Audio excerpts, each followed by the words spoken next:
Hi అండి. ఓం గణేశాయ నమః. చూడండి, మన ఆదిదేవుడు, మన వంటలో ఆదిదేవుడు ఎలా ప్రత్యక్షమయ్యాడో, నేనున్నాను అని అంటూ. చూడండి, అందుకే గణేశుడికి ఒక నమస్కారం పడేసేయండి. ఏమనుకుంటున్నారు? ఇవి పొంగడాలండి. పొంగడాలు చేయడానికి సేమ్ అరిసెల ప్రాసెసేనండి. అరిసెల పిండి ఎలా అయితే ఉంటుందో, మనం 2 రోజులు బియ్యం నానబెట్టుకుంటాం కదా, చక్కగా దాన్ని పిండి పట్టించుకుని జల్లెడ పట్టేసుకుని పక్కన పెట్టుకుని, కేజీన్నర బియ్యము, కేజీ బెల్లము సరిపోతుంది. బెల్లం పాకం ఎలా ఉండాలంటే టంగుమనే పాకం రావాలండి. టంగుమనే పాకం వచ్చాక చక్కగా చలివిడి పక్కన పెట్టుకుని, దీంట్లో కొంచెం గోరువెచ్చని నీళ్లు పోసుకోవాలండి. గోరువెచ్చని నీళ్ళతో చక్కగా స్మాష్ చేసుకుంటూ, ఎక్కడా ఉండలేకుండా చక్కగా మన దోసల పిండి ఎలా అయితే కలుపుతామో ఆ విధంగా అలా రావాలా జారుడు అనేది. అలా వచ్చిన దాంట్లో కొంచెం సోడా వేస్తారండి.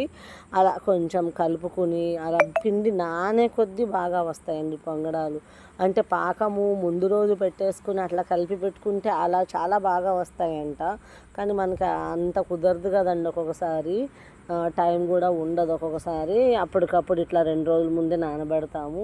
పాకం ఒక రోజు ముందు పెట్టేసుకొని నైటు మార్నింగ్ పొద్దున్నే వేసుకుంటే కూడా చాలా బాగా వస్తాయండి. చక్కని షేప్ వస్తాయి. ఇప్పుడు మనం ఇలా వేసిన రకరకాల కాంటినెంట్స్ వస్తాయండి. అన్ని రకాల ఖండాలు ఉంటాయి. ఎన్నో రకాల దేశాలు కూడా వస్తాయి ఈ పొంగడాల్లో. మనం ప్రపంచాన్ని చూడవచ్చు ఈ పొంగడాల్లో నిజంగాను. చూడండి, అలా నెమ్మదిగా గరిటతో వేసుకొని, చాలా చిన్న మంట ఉండాలండి. మంట పెట్టకూడదు అసలు. పెద్ద మంట పెడితే పొంగడం అనేది మాడిపోతుంది. అందుకని చూడండి, అందులోనే మన నూనెలో చూసారా ప్రపంచాన్ని, మన ప్రకృతి అంతా కనిపిస్తుంది. అందులో ఎంత అందంగా ఉందో చూడండి. చక్కగా ఆ ప్రకృతి మధ్యలో ఇలా వండుతుంటే ఎంత ఆనందమో చూడండి. నిజంగా చాలా బాగా వస్తాయండి పొంగడాలు. ఎవరైనా సరే ఈజీగా చేసుకోవచ్చు. కాకపోతే ఒక్కొక్కసారి బెల్లము తేడానో ఏమో కానీ కుదరవు. కానీ మనము రిస్క్ అనుకుంటుంటాం. కానీ నెమ్మదిగా నిదానంగా చేసుకోవాలండి. ఎక్కడైనా మంట పెట్టేస్తే మాత్రం మాడిపోతాయి. చాలా నెమ్మదిగా చేయొచ్చు ఈ పొంగడాలు. ఎంత బాగుంటాయోనండి.